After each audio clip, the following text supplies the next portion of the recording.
لو ما ورا الباب انعصرتي ما كان اذان اصلا سمعتي. لو ما ورا الباب انعصرتي ما كان اذان اصلا سمعتي. اعوذ باللہ من الشیطان اللعین الرجیم. بسم اللہ الرحمن الرحیم.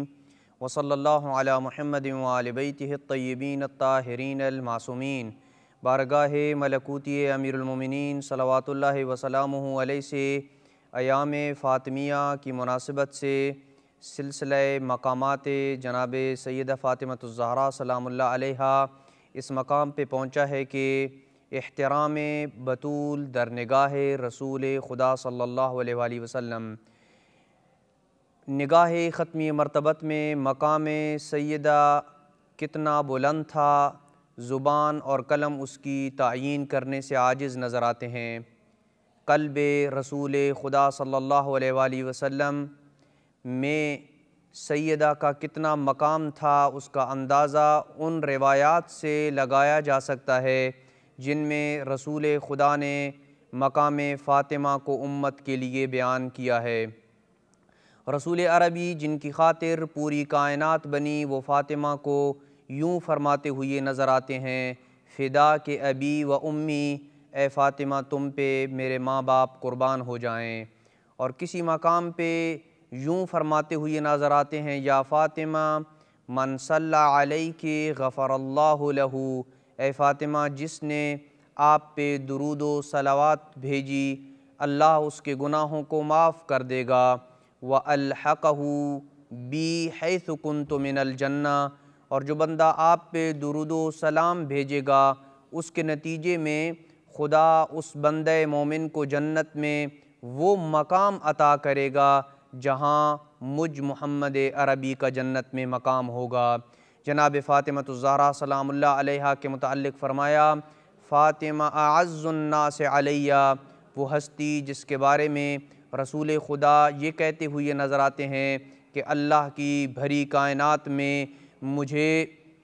فاطمہ سے بڑھ کے کوئی عزیز نہیں ہے. اور کبھی یہ کہتے ہوئے نظر آتے ہیں کہ لو کان الحسن شخصا لکان فاطمہ، اگر حسن مجسم شکل میں ہوتا، کسی شخص کی شکل میں حسن ہوتا تو فاطمہ کی شکل میں ہوتا. بل ہی اعظم، بلکہ فاطمہ اور حسن کا کوئی مقایسہ ہی نہیں ہے، کیونکہ فاطمہ ہی کی وجہ سے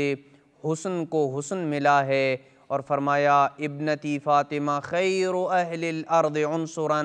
وشرفا وکرما، اور میری بیٹی فاطمہ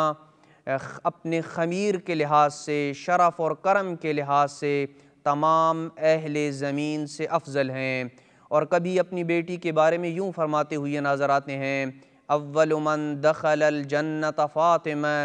فرمایا سب سے پہلے جو شخص جنت میں داخل ہوگا وہ جناب سیدہ فاطمہ الزہرا ہوں گی. امیر المومنین صلوات اللہ وسلامہ علیہ فرماتے ہیں کہ ایک دن میں گھر میں داخل ہوا تو رسول خدا کو دیکھا کہ امام حسن علیہ السلام رسول خدا کے دائیں طرف بیٹھے ہیں اور جناب امام حسین علیہ السلام بائیں طرف بیٹھے ہیں، اور جناب فاطمہ الزہرا سامنے تشریف فرما ہیں. اور رسول اکرم اپنے دونوں نواسوں کو یوں خطاب کر کے کہہ رہے ہیں: یا حسن یا حسین انتما کفۃ المیزان، اے حسن حسین آپ ترازو کے دو پلڑے ہیں. وفاطمہ لسانہ، اور عجیب جملہ جناب سیدہ کے حق میں فرمایا کہ فاطمہ ترازو کے دو پلڑوں کے درمیان جو سوئی ہوتی ہے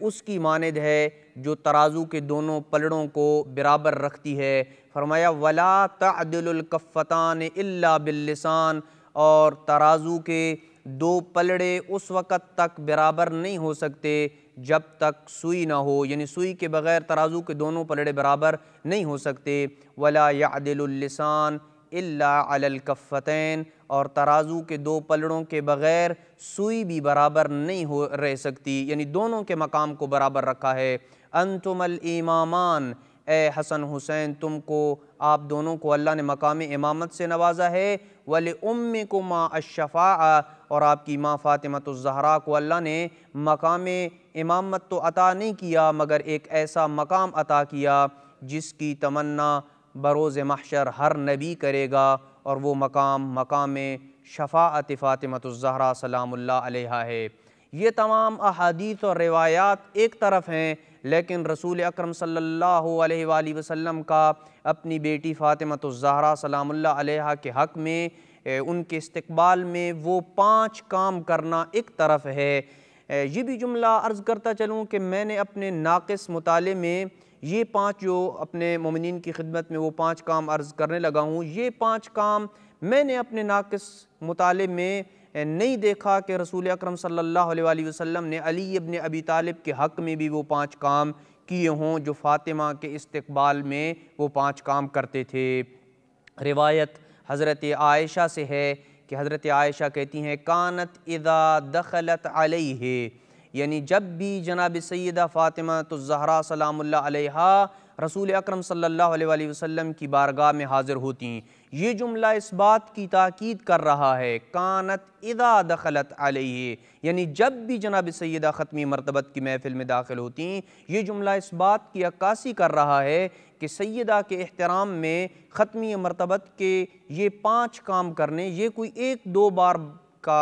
کی بات نہیں ہے، بلکہ سیدہ کے احترام میں ختمی مرتبت کا یہ معمول تھا اور یہ دستور تھا کہ جب بھی جناب سیدہ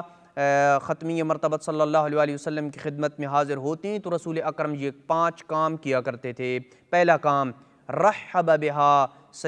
سیدہ کو اپنی محفل میں خوش آمدید کہتے تھے۔ دوسرا کام جو کرتے تھے وہ یہ تھا کہ قام وقام الیہا، یہاں عربی کے لحاظ سے قام لہا اور قام الیہا میں فرق کو بیان کرنا ضروری سمجھتا ہوں، اور وہ یہ ہے کہ قام لہا کا مطلب یہ ہوتا ہے کہ اگر اس محفل میں کوئی شخص آ جائے اور اس کے احترام کے لیے میں اپنی مسند کو چھوڑ کے کھڑا ہو جاؤں تو اس کو عربی زبان میں کہتے ہیں قام لہو، کہ کسی کے یا آنے والے کے احترام میں کھڑا ہو گیا ہوں، اس کو قام لہو کہتے ہیں۔ لیکن اگر میں آنے والے کے احترام میں نہ فقط کھڑا ہوا بلکہ چند قدم چل کے آگے گیا تو اس کو قام الیہا کہتے ہیں۔ پس جناب رسول خدا سیدہ کے احترام میں نہ فقط اپنی مسند نبوت کے اوپر کھڑے ہو جاتے بلکہ سیدہ کے استقبال کے لیے چند قدم چل کے آگے جاتے اور اپنی بیٹی کا استقبال کرتے تھے۔ تیسرا وہ کام جو ختمی مرتبت کرتے تھے فَأَخَذَ بِيَدِهَا، کہ اپنی دختر کا ہاتھ اپنے دستے عصمت و رسالت کے ساتھ پکڑتے تھے، فَقَبَّلَهَا، اور جناب سیدہ کے ہاتھوں کو بوسہ دیا کرتے تھے۔ اور 5واں کام انتہائی عجیب بھی تھا اور سیدہ کی عظمت اس سے واضح ہو جاتی ہے، وہ یہ ہے کہ وَأَجْلَسَهَا فِي مَجْلِسِهِ، پھر ختمی مرتبت صلی اللہ علیہ وآلہ وسلم اپنی مسند نبوت کو چھوڑ دیا کرتے تھے اور اپنی بیٹی فاطمۃ الزہرا کو اپنی مسند کے اوپر بٹھا دیتے تھے۔ میں اس حدیث کی ذیل میں اتنا کہوں گا کہ جناب سیدہ کو اپنی مسند پہ بٹھانا یہ ایک اہم نقطے کی طرف اشارہ تھا، اور وہ نقطہ یہ ہو سکتا ہے کہ شریعت محمدیہ میں احکام 3 قسم کے ہیں، وہ احکام کے جو مرد و زن دونوں کے درمیان مشترک ہیں، وہ احکام کے جو مردوں کے ساتھ مشترک ہیں، اور تیسرا وہ احکام کے جو خواتین کے ساتھ مختص ہیں۔ جہاں تک وہ احکام کے جو مرد و زن کے درمیان مشترک ہیں، رسول خدا صلی اللہ علیہ وآلہ وسلم نے زبانی بھی بتائے اور پریکٹیکل کر کے بھی وہ اعمال بتائے، اور جہاں تک ان احکام کا تعلق ہے کہ جو مردوں کے ساتھ خاص ہیں تو رسول اکرم نے اپنی زبان سے بھی بتائے اور پریکٹیکل کر کے بھی بتائے۔ لیکن وہ احکام کے جو عورتوں اور خواتین کے ساتھ مخصوص ہیں، رسول اکرم صلی اللہ علیہ وآلہ وسلم نے اپنی زبان عصمت سے تو وہ احکام بتائے، لیکن پریکٹیکل کر کے لیے یعنی پریکٹیکل انجام دینے کے لیے ان کی صنف میں سے ایک شخص کا اور ایک عنصر کا ہونا ضروری تھا۔ پس رسول اکرم صلی اللہ علیہ وآلہ وسلم سیدہ کو ہر بار اپنی مسند نبوت اور رسالت پہ بٹھاتے اس بات کی طرف امت کو متوجہ کر رہے تھے کہ فاطمہ تبلیغ رسالت کا ایک جز ہے، اسی وجہ سے میں رسول اکرم اپنی بیٹی کو اپنی مسند پہ بٹھاتا ہوں اور اپنی مسند کو چھوڑ کے سیدہ کو جگہ دیتا ہوں، اس وجہ سے کہ سیدہ تبلیغ رسالت کا میرا ایک حصہ ہیں۔ وصلی اللہ علی محمد وآل بیتہ الطیبین الطاہرین المعصومین۔